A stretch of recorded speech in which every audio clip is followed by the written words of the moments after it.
BCom first year के प्यारे बच्चों, स्वागत है आपका इंडिया स्वेप्टी में। आज हम करेंगे फाइनेंशियल अकाउंटिंग का सबसे इम्पोर्टेंट चैप्टर यूनिट 2 अंतिम खाते। इसका आज क्रियात्मक क्वेश्चन नंबर 4 सॉल्व करेंगे। इसमें कई बच्चों को बहुत ज़्यादा डाउट होता है और बच्चे मुझसे इंक्वायरी भी करते रहते हैं, सर इसको बनाइए, इसको बना कर के बताइए कैसे बनेगा। तो चलो, आप सबके डिमांड पर आज ये वीडियो बनने वाली है। एक एक क्वेश्चन पढ़ के सिस्टमेटिक रूप से आपके सामने इसको देख करके लिखेंगे, निकालेंगे कैसे इनके संयोजन होते हैं, किन में कुछ घटेगा कुछ जुड़ेगा, सब आपके सामने होगा। तो एक ही दरख्वास्त है आपसे, पुस्तक और कॉपी निकाल करके बैठो। मेरे साथ साथ जिसको मैं लिखूँगा लिखते जाना, जो जोड़ूंगा जोड़ते जाना, जो भी संयोजन बताऊँगा उसको करते जाना, ताकि डिटेल से सीखोगे। और इसको देख करके मेरे साथ साथ बना लोगे तो अगला क्वेश्चन या आगे का क्वेश्चन आपसे खुद ब खुद बन जाएगा। तो साथ साथ बनाओ ताकि अच्छे से सीख पाओ। तो अच्छे से बनाना सीखना है ना, बिना किसी की सहायता के, तो अभी मेरे साथ बनाओ, ठीक है। पुस्तक कॉपी निकाल के बैठो। चलो, मैं कॉलम तैयार कर रहा हूँ, आप भी अपना कॉपी निकालो, स्केल निकालो, पेंसिल वगैरह निकालो और इस तरह से कॉलम बनाओ। हमेशा पेंसिल में ही खींचना, इस तरह से पतली सी लाइन, और कुछ भी ताकि गलती वलती हो तो तुम आराम से रबड़ में इसको मिटा सको, ठीक है। क्लियर है। कॉलम में आपको पता है विवरण राशि लिखना होता है। तो ये छोटा सा जगह में मैं इसे एक लाइन खींचूँगा इस तरह से।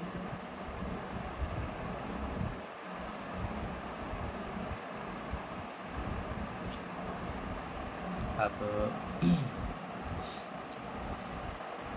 पूरा एक पेज का, जितना बड़ा आपका पेज होगा उस एक पेज का आपको लाइन खींचना है, याद रखना, पूरे एक पेज का।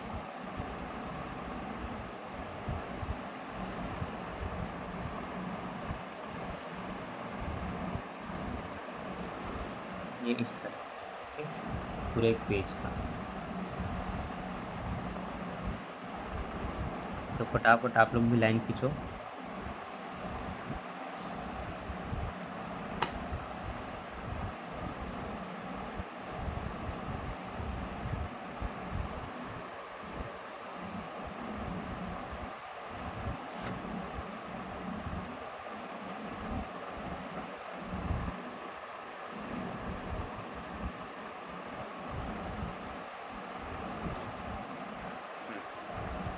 तो हमारा कॉलम लगभग तैयार है, छोटा बड़ा ही सही, पर कॉलम हमारा तैयार है।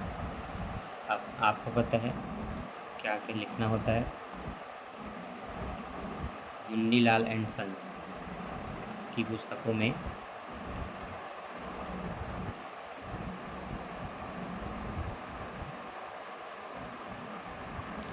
मुन्नी लाल एंड सन्स की पुस्तकों में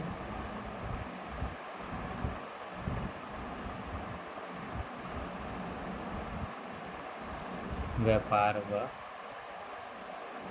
लाभ हानि खाता, ठीक है, प्रॉफिट एंड लॉस, व्यापार एवं लाभ हानि खाता, trading and profit and loss account, ठीक। जहाँ पर ये आपका पर्टिकुलर, ये अमाउंट, ये पर्टिकुलर्स और ये आपका अमाउंट। आगे हम यहाँ लिख सकते हैं कि आप अपना क्वेश्चन नंबर 4 को सॉल्व कर रहे हैं, ठीक है। एक कीमत हमारी जानकारी के लिए, अन्यथा आप अपने फेर में यहाँ नहीं भी लिखेंगे तो चलेगा। तो अब चलिए बिना किसी तरीके से स्टार्ट करते हैं इस क्वेश्चन को सॉल्व करना। तो जिस तरह से मैंने कॉलम बनाया है बिल्कुल उसी तरह से आपको कॉलम बना लेना है। अब शुरुआत किधर से होती है, तो सबसे पहले व्यापार खाता बनता है। तो व्यापार खाते में क्या क्या चीज़ें आती हैं, प्रारंभिक स्कंद, क्रय, मजदूरी, गाड़ी भाड़ा, आगत वाहन व्यय, ढुलाई, ईंधन शक्ति, इन सबको यहाँ लिखोगे। इधर आता है विक्रय वापसी, अंतिम स्कंद, मार्ग में माल, दान में दिया हुआ माल इत्यादि, ये सब यहाँ पर आते हैं। तो बस उन्हीं सब को ढूंढो। तो आप देखेंगे प्रारंभिक रहती है 21,725 का। तो 1 अप्रैल का तारीख दिया रहता है, वही प्रारंभिक स्कंद होता है। तो आपको यहाँ लिख लेना है प्रारंभिक स्कंद। इंग्लिश में लिखेंगे तो आपको लिखना है ओपनिंग स्टॉक, ठीक है, ओपनिंग स्टॉक जो कि है 21,725। 725 का। तो यहाँ पर हम लिख लेंगे 21,725। ठीक है। आगे आगे आपको देखना है क्रय। क्रय है प्रश्न में 83,290 का।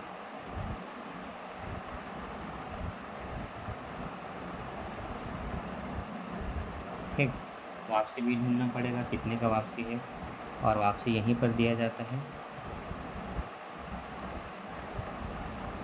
विक्रय वापसी इतना है, क्रय वापसी आपका 3,172 रुपये है। ये आपको दिख गया, क्रय वापसी 3,172 रुपये।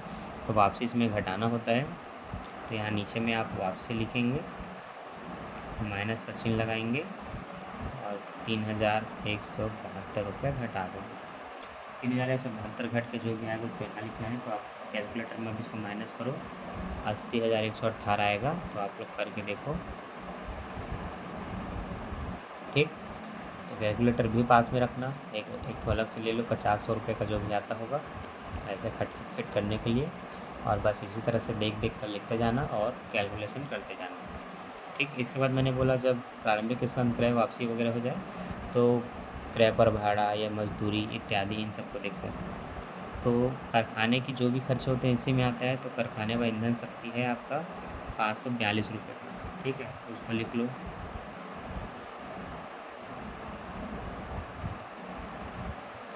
कारखाने की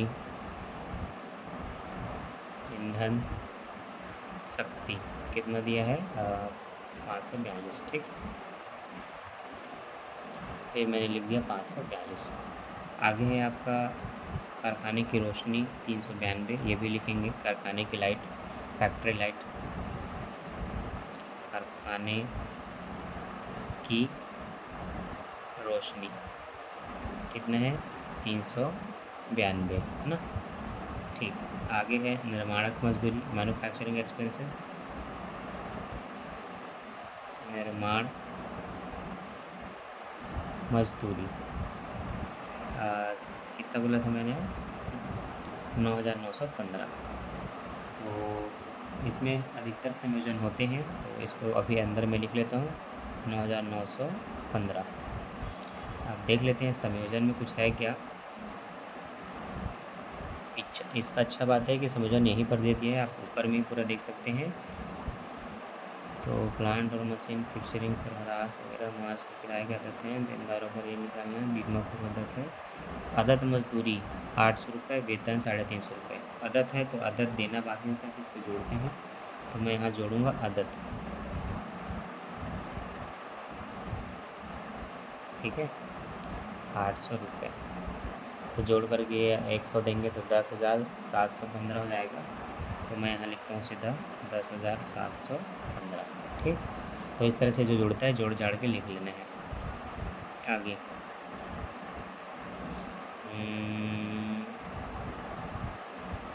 क्रय पर भाड़ा 897, तो लिख लेते हैं क्रय पर भाड़ा 897।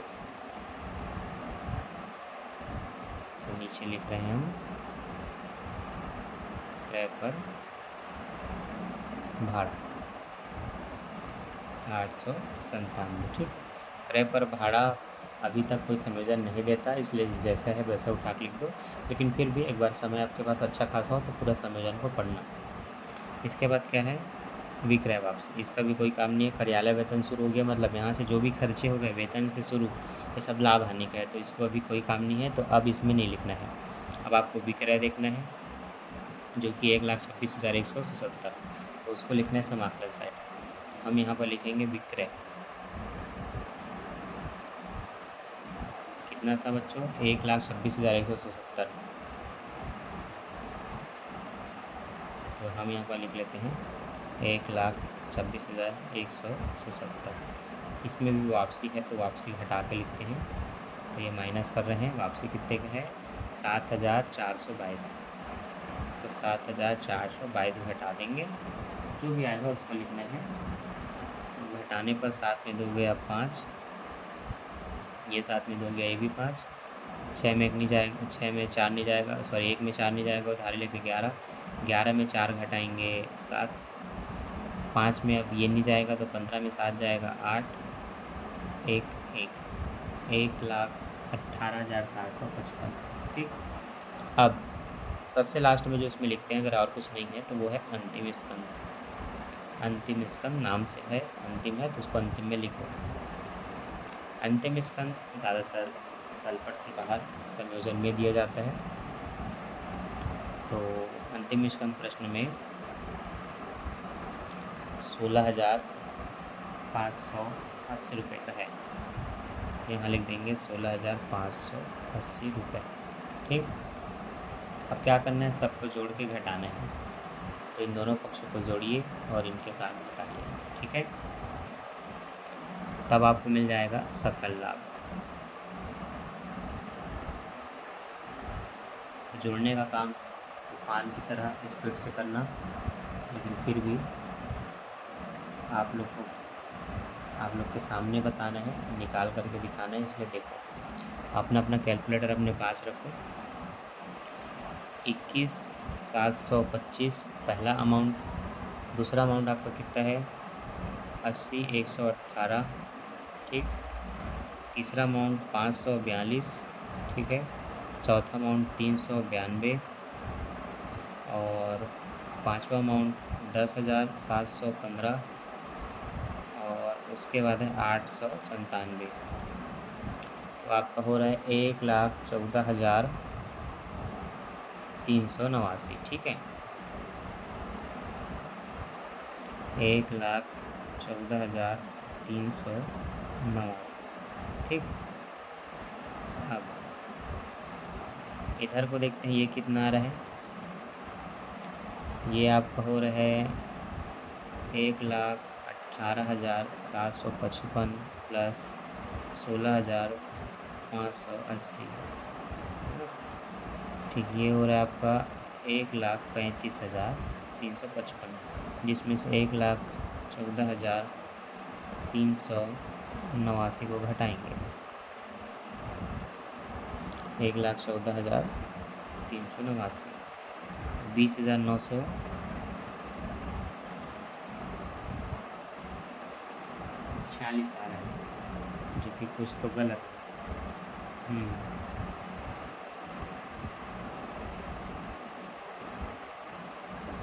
एक चीज़ छूटा है शायद। हाँ हाँ,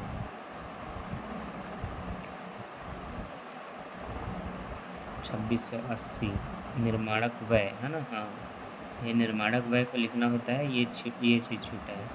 निर्माण की जो है होते हैं व्यापार संबंधित है 2,600। हाँ, इसको आपको लिखना है पहले। तो अब मैंने तो यहाँ सकल लाभ लिख लिया था, चलो इसको भी मिटा देते हैं। निर्माणक व्यय लिखना है ना, एक और चीज़ें तो लिख लेता हूँ, निर्माण व्यय 2,680। ठीक, अब निकल जाना चाहिए।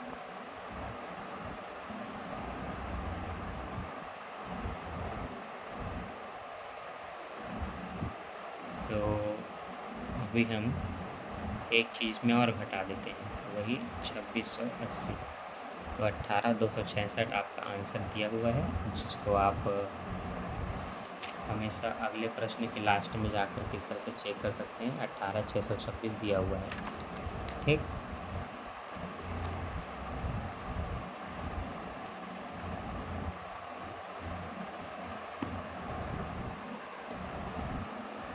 तो इस तरह से जोड़ घटाव कर लेना, और ऐसे ही काग को छूटा होगा तो आंसर नहीं आएगा, तो ये मत समझना कहीं कोई गलती है, और गलती हो भी सकता है, तो एक बार पूरा मिला लेना सारे अमाउंट सही लिखे गए हैं कि नहीं। तो सकल लाभ 1,35,355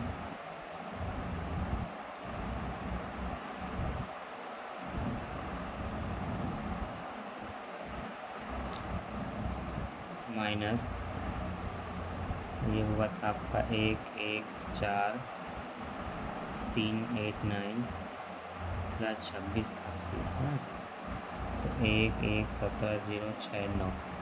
ये दोनों घटेगा तो आपका सकल लाभ निकलेगा 18,266। ठीक, अब यहाँ पर से इसको थोड़ा सेम लाइन पे बैलेंस कर लेंगे इस तरह से। ताकि पता रहे कि यहाँ तक तो आपका व्यापार खाता कंप्लीट है।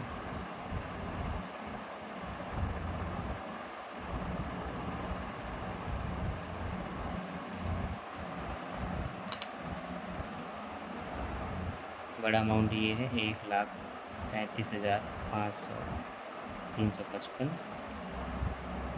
1,35,355 ना 1,35,355। ओहो, इसको भूल जाओ, ठीक है, ये नहीं है तब ठीक है।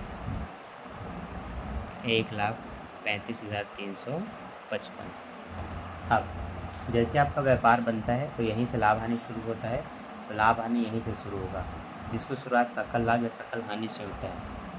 सकल लाभ है तो इसको समाकलन साइड लिखते हैं और फिर आपकी एंट्री शुरू करते हैं। तो सकल लाभ है आपका 18,266, तो 18,266 ये लिख लिया। अब सारे खर्चे आपको यहाँ से लिखते हुए चलना है, और जो कहाँ से स्टार्ट हुए हैं, जहाँ से व्यापार का ख़त्म हुआ है वहीं से उसका शुरू हो जाएगा। तो ये वेतन से स्टार्ट हो चुका है, वेतन है 3,745 का, तो यहीं से लिखना स्टार्ट करो सब चीज़। ये लिखा मैंने वेतन, कितना बोला था मैंने वेतन को, 3,745 ये लिख दिया। अब इसका संयोजन देखते हैं।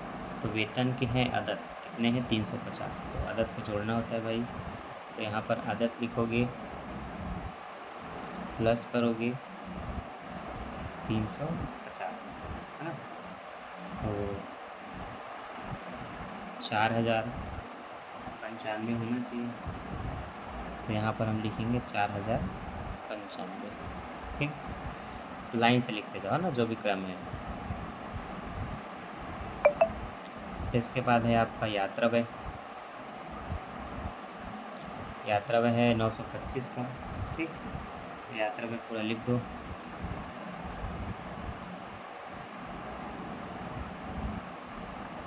नौ सौ पच्चीस ना, तो ये 925। अगला है आपका बिक्री पर भाड़ा 960। बिक्री पर भाड़ा कितना है, 960, तो ये लिख दिए 960। उसके बाद है आपका किराया व कर 1765। किराया व कर, हाँ, इस पर अधिकतर संयोजन होता है, तो मैं इसको पहले अंदर लिख लेता हूँ और ढूंढता हूँ किराया कर पे कुछ है क्या, होता है, देखना मिल सकता है।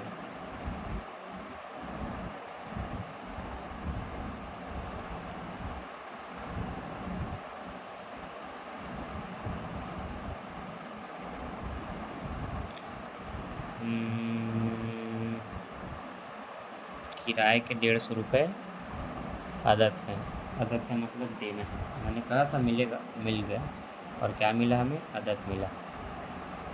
आदत को हम क्या करते हैं, प्लस, कितना है 150, जुड़ेगा तो ये 5 का 5, 6 5 11, हासिला 1 7 8 और 1915। ठीक, तो पानी वानी पी लेता हूँ तब तक मैं, तो बस सूख रहा है मेरा।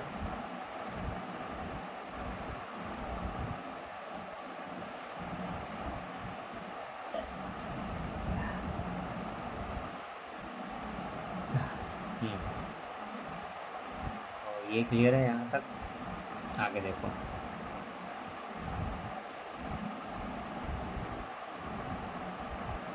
किराया कर के बाद है आपका कार्यालय व्यय, तो ये मैंने लिख दिया कार्यालय व्यय, जो कि है 2778, तो ये 2778। ठीक, कटौती है, जितना को कटौती पूरा उठा के लिख दो, 422। बीमा है 570 का, तो बीमा में संयोजन होता है, तो डायरेक्ट उसको अंदर मत लिखना, देखो ढूंढो यहीं पर। अभी हमने बीमा शब्द देखा था कहीं पर, बीमा के पूर्व दत्त हैं 31 मार्च 2016 को 70 रुपये, है ना, तो पूर्व दत्त को घटाना होता है।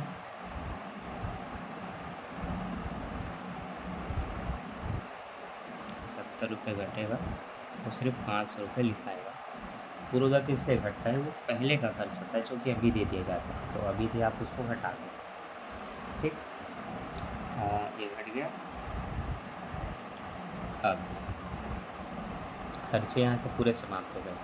तो जब खर्चे आप लाइन से लिखना स्टार्ट करते हो तो दोबारा यहाँ देखने की आवश्यकता नहीं पड़ती। अब आपको संयोजन में देखना है, ये देखना है कि संपत्ति पर, भूमि पर, भवन पर, मशीन पर कितने दर से ह्रास बोला है। तो जो संपत्ति जितनी होगी उस पर सिर्फ ह्रास निकालेंगे। तो पहले लाइन में बोला है प्लांट और मशीन में 5% तथा फिक्चर्स और फिटिंग में 10% ह्रास निकालिए। प्लांट और मशीन में 5% बोला, ठीक है। तो प्लांट और मशीन है कितने का वो देखो।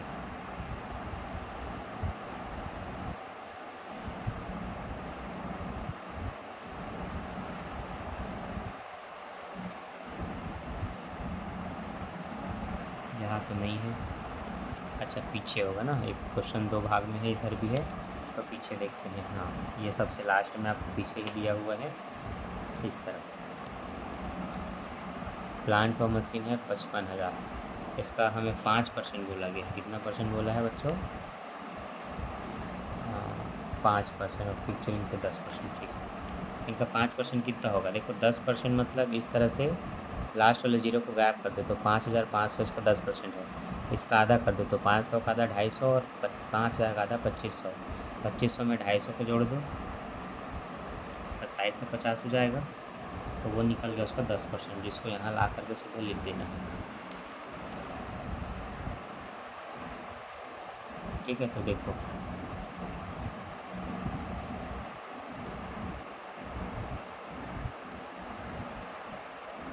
प्लांट व मशीन पर ह्रास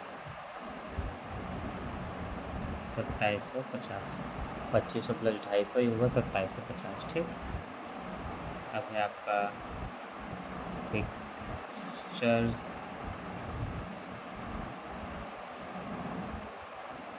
और फिटिंग।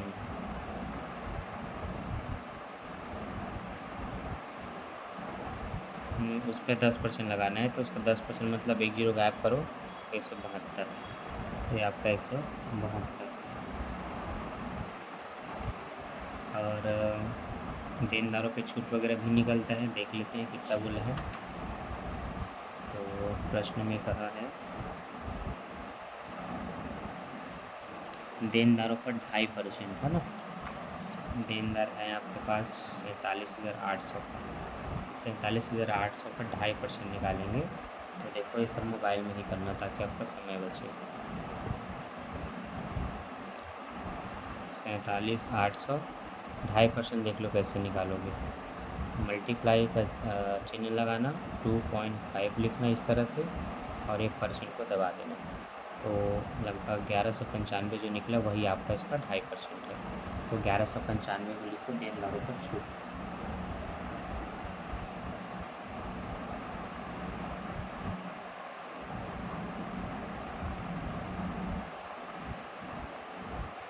कितना बोला हूँ मैंने?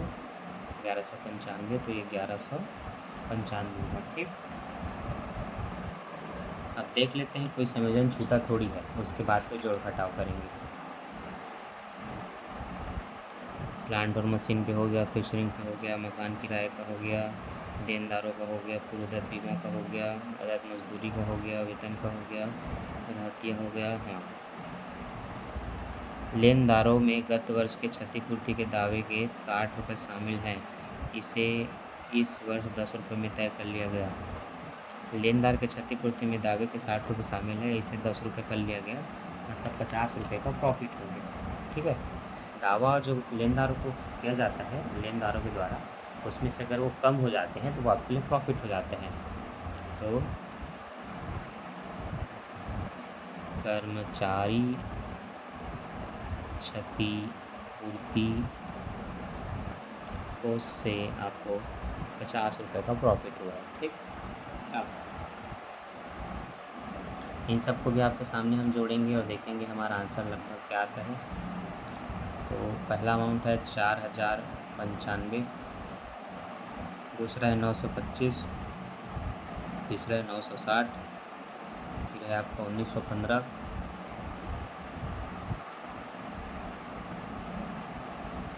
फिर है 2778, फिर 2778, फिर 422, फिर 500, फिर 2750, फिर 172, फिर आपका 195। टोटल ये हो रहा है 15,712।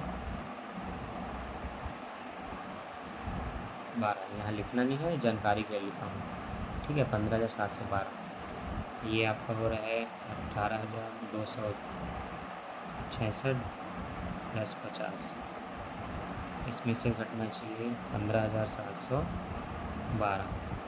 26/4 आया। चलो देखते हैं बुक में आंसर यही है कि कुछ और है, तो 26/4 ही बोला है, ठीक है। अगर 2,604 ही आएगा तो उसको लिखेंगे शुद्ध लाभ।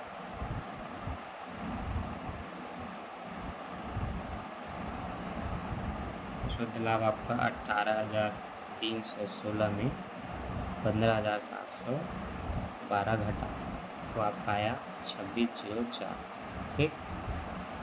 और ये आपका इस तरह से लाइन खींच के डबल क्लोज करेंगे 18,316 से, क्योंकि वो बड़ी अमाउंट है, तो दोनों तरफ उसी अमाउंट को लिख लेना इस तरह से, ठीक। तो आप देख लो आपका ये क्वेश्चन पूरी तरह से कंप्लीट है, जहाँ पर हमने व्यापार खाता बनाया बहुत ही धैर्य और पेशेंस के साथ, फिर आपका व्यापार एवं लाभ हानि खाता बनाया। देखो देख करके बता करके भी बनाने पर मात्र 26 मिनट लगे, ज़्यादा नहीं लगे। और अगर आप लगातार प्रैक्टिस करेंगे तो अंडर 20 मिनट 15 मिनट में आपका एक क्वेश्चन बन ही जाएगा। शुरुआत में आपको समय लगेगा, 1 घंटा भी लग सकता है, तो उससे घबराना नहीं है या बोर नहीं होना है या दिमाग ख़राब नहीं करना है कि इतना बड़ा क्वेश्चन बनाने से उसे छोड़ दूँ। अरे भाई एक एक क्वेश्चन इंपॉर्टेंट है, क्योंकि इसमें आपको 15 नंबर मिलेगा। यहाँ पर बच्चे 1 नंबर के लिए सेटल हो जाते हैं, एक क्वेश्चन छूटने से फेल हो जाते हैं, तो आपको जानबूझ करके छोड़ना नहीं है, मतलब आलस्य नहीं दिखाना है, ठीक है। तो अब चिट्ठा बनेगा वो भी सीख लो, और अगर आता होगा तो बल्ले बल्ले नाचो, क्योंकि बहुत सारे बच्चों को चिट्ठा तो आता ही नहीं, और उनमें से अगर आप कुछ ऐसे स्पेशल बच्चे हैं जिनको चिट्ठा आता है फर्स्ट ईयर में, बहुत अच्छी बात है।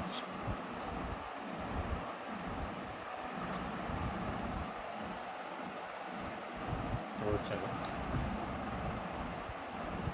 ये कुछ ज़्यादा बड़ा नहीं होगा, बस इतने में ही बन जाना चाहिए अकॉर्डिंग टू मी, क्योंकि ज़्यादा तो संपत्ति दिया नहीं है, पर जो भी दिया है वो इतने में बन ही जाएगा।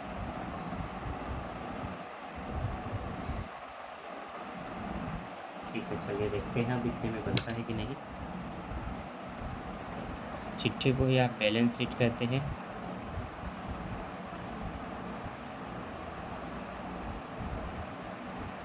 जो कितने से कितने मार्च तक का बन रहा है आपको बताना है, और यहाँ पर आपको बोलना है कि ये दायित्व है,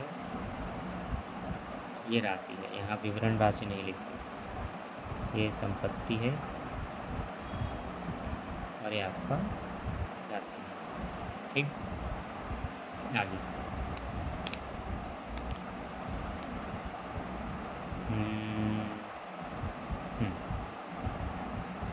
दायित्व में क्या क्या चीज़ है आपके पास,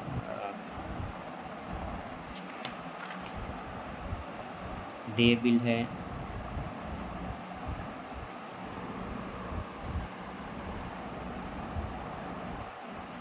$6,422। तो यहाँ पर हम लिखेंगे पहला दायित्व लास्ट से देय बिल 6,422, ठीक। उसके बाद आपका लेनदार है 22,680, तो आप बोलेंगे लेनदार। अच्छा, इस पर कुछ संयोजन था क्या, वो भी देख लेंगे, अगर रहा होगा तो जोड़ घटाव करेंगे। हाँ, 22,680, इसमें से 50 कम हो गए, तो इसको मैं लेनदारों में कमी बोल देता हूँ 50 की, तो 22,630 हो जाएगा, ठीक। और क्या है,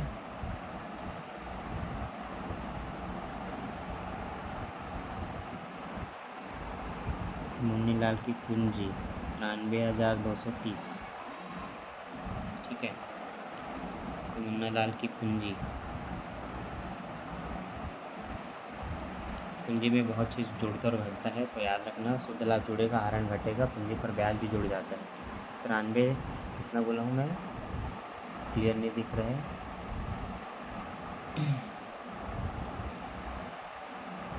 93,230। तो चलो ये लिख लेते हैं अब हम 93,230। ठीक, इसमें जोड़ेंगे शुद्ध लाभ को। तो शुद्ध लाभ कितने का है, 2604 अभी हमने निकाला था।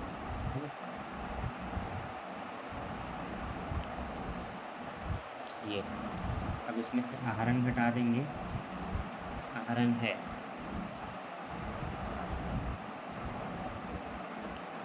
6,820 का, जो आएगा उसको लिख देंगे।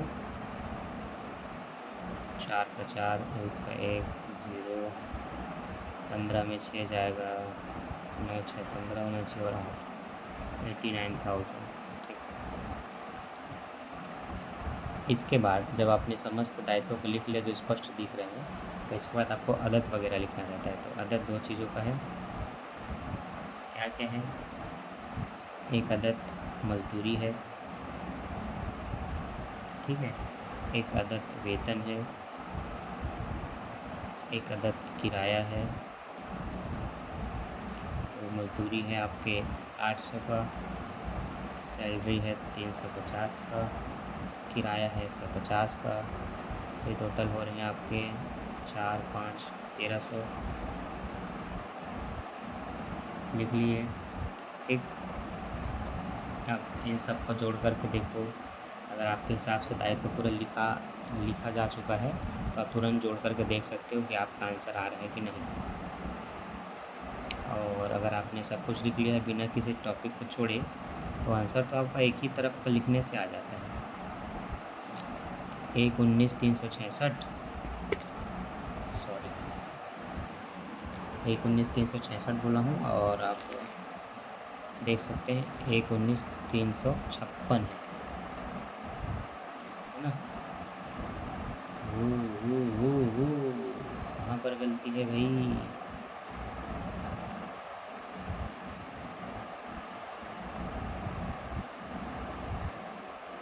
गलती तो कहीं नहीं है। 6,422, 22,630, 150, 350, 400, 500, 1,300। ठीक है, हमारा आहरण को चेक करते हैं। आहरण में कुछ दिक्कत थोड़ी है।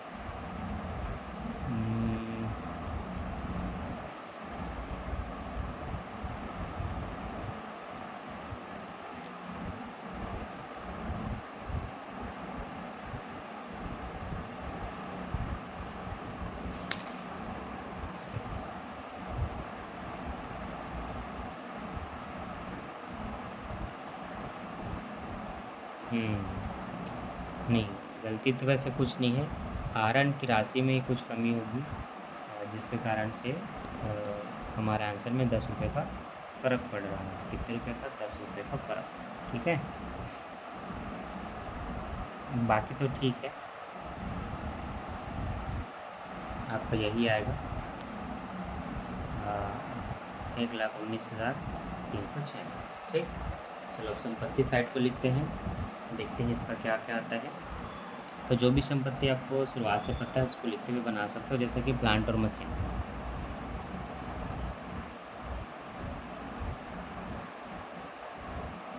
प्लांट व मशीन है आपका 55,000, जिस पे तुरंत आप ह्रास निकालोगे, जो कि आपका निकला था 2750। तो ये आप 2750 को घटाएंगे। ठीक, 5 में 2 गया 3, 3 में 750 गया 52,250। तो ये हमने 52,250 लिख दिया। ठीक है, पूर्वदत्त की चीज़ों को आप लिख सकते हैं। तो पूर्वदत्त बीमा मुझे याद आया तो मैं लिख रहा हूँ, पूर्वदत्त बीमा 70 रुपये का था। ठीक है, दूसरा संपत्ति आपका फिक्चर्स तो फिक्चरस फिटिंग जो भी है फीफी लिख लो उसको। और ये आपका था 1720 है ना। इसका हमने 172 10% घटाया था, जो कि इसका ह्रास था 10% है ना। 10 में हो जाएगा 8 और 11 में से आ जाएगा 4, 7 4 11 और 6 में एक जाएगा 5 और एक का 1 है ना, 1548। ठीक।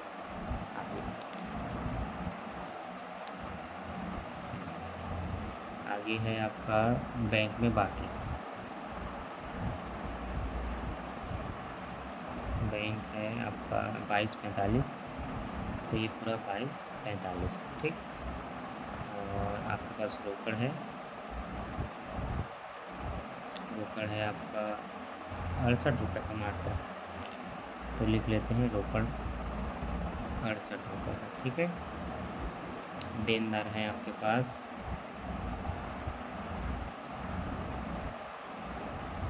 47,800 है ना। और इस पर छूट,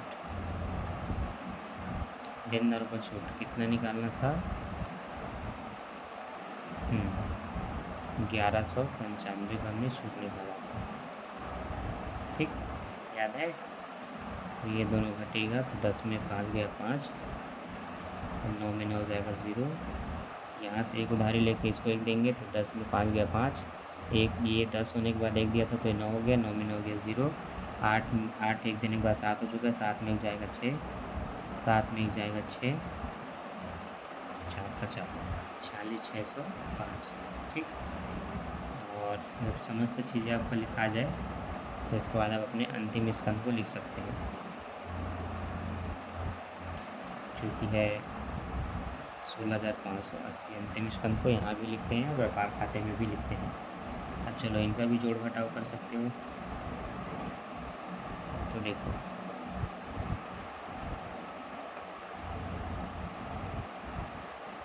एक है आपका 52,250। ठीक। एक है आपका 70, एक है आपका 15,48।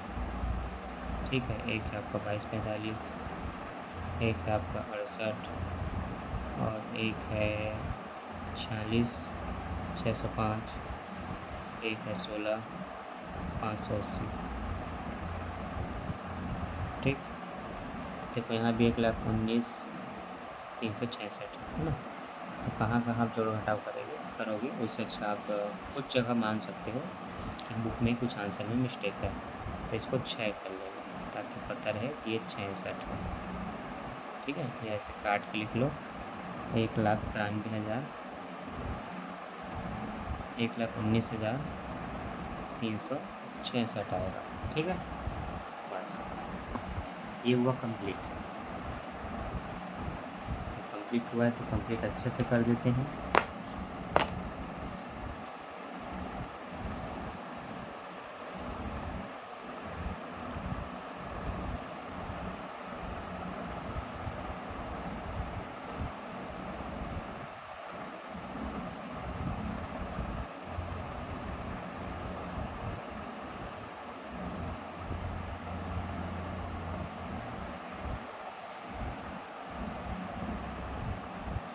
हाँ, 1,19,366, 1,19,366।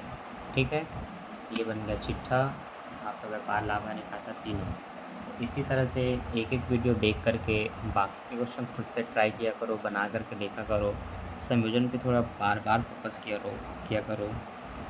और कोई टॉपिक आपको उसमें से दिक्कत पहुंचाता है कि समझ ही नहीं आता कि उसका क्या निकाले कैसे निकाले, तो उसका वीडियो ढूंढा करो, मिल जाए तो ठीक, नहीं तो कमेंट किया करो। ठीक है।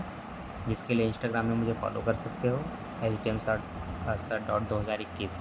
और इतनी मेहनत करता हूँ आपके लिए, तो एक वीडियो को लाइक कर दिया करो ताकि मुझे भी अच्छा लगे और मेरा भी वीडियो बाकी लोगों की तरह वायरल हो। तो please support and share this video. Bye bye. Don't forget like subscribe and share.